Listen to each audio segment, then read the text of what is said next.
Here's the computer that just died on me. I had to clean the screens out, clean the fans out, and it had blown a fuse, and I was trying to figure out what the problem was. I mean, the whole computer stopped working.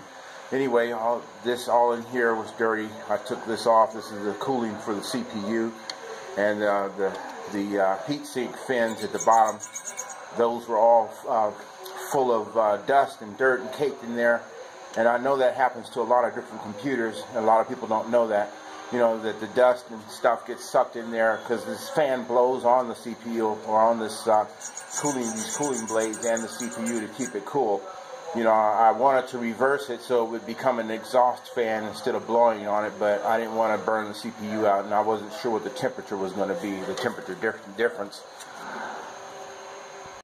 But one thing I did do was, instead of having my computer blowing all this air in, especially since it had all these holes on the top, which are vent holes, so it doesn't need a bunch of fans blowing dirt into my computer. It was almost like a fake cooling system for the computer motherboard and stuff. But anyway, to make a long story short, this fan right here had caked up with a lot of dust and dirt too, and it was blowing into the computer there and causing all the other havoc with the dust and dirt caked up in different places. So anyway, I made this an exhaust fan, you know, like I said, with the holes. Look at these holes right here, and the holes on the top. It's not going to hurt anything, except it'll stop from blowing in a whole bunch of dust and dirt into the computer.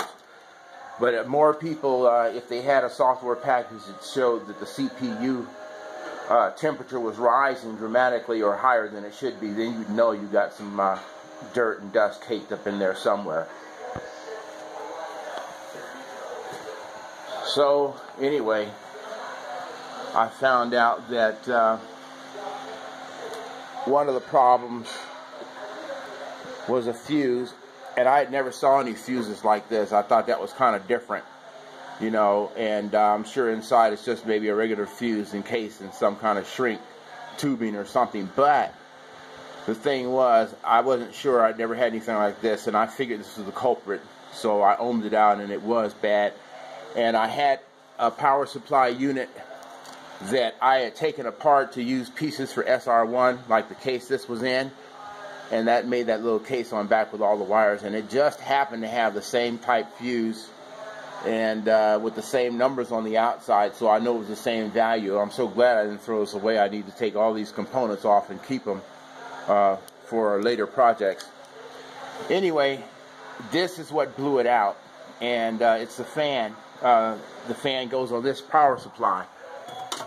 And that was what the problem was. And of course I took it apart to clean it too. And that's where I found the fuse problem, and I replaced it right there. Same type fuse. And this was the fan wire, so I went ahead and cut it so I didn't have to drag it all along attached to the case and everything. So anyway, most of the fans that I've seen are kind of lousy and cheap inside.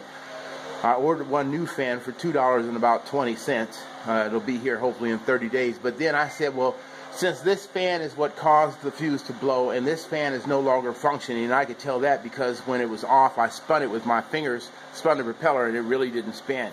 It should have spun a little more free and did more revolutions before it came to a stop. But anyway, to make a long story short, I saw this little rubber red thing on the back, and I decided to pull it off. You know, I said the fan was no good anyway. I was going to try to salvage the propeller for something maybe later on. But anyway, I took it apart and I found a special ring to keep it on, and I was able to flip that ring off at the back after I pulled off this red rubber piece, and then it enabled me to pull the propeller off. And when I looked at it, it was just like a regular motor, you know, with the windings and everything, but it was a little bit better than I have seen in these 12-volt DC cooling fans before, and it's more like a heavy-duty one. So it was full of gunk and oil and stuff. I cleaned that off. I had some WD-40 up at the WD-40 in there, and I was wondering whether I should wait for the new fan to put back into the power supply to get my computer going again, which is 64-bit, by the way, and stopping me from not being able to do my 3D printing. But anyway, whether I should wait for the new fan, and that didn't guarantee just because it was new that it was going to be a quality fan or last, you know, or whether I should take this fan now that I've repaired it instead of throwing it away and put it back in there, especially since it looks to be a little heavy duty, and just go ahead and do it that way, you know. And I don't know, I've been testing this, trying to see if it's going to keep running, and so far it's still running and still blowing. As you can see, the things blow. So anyway, that's what I probably will do, especially since this is a heavy dutier fan than I've ever seen before. Put it back in their power supply, put my computer back together, and now I'm back online with a 64-bit computer. So anyway, I thought I'd post it up there, and hell, it might help somebody else. Alright, bye.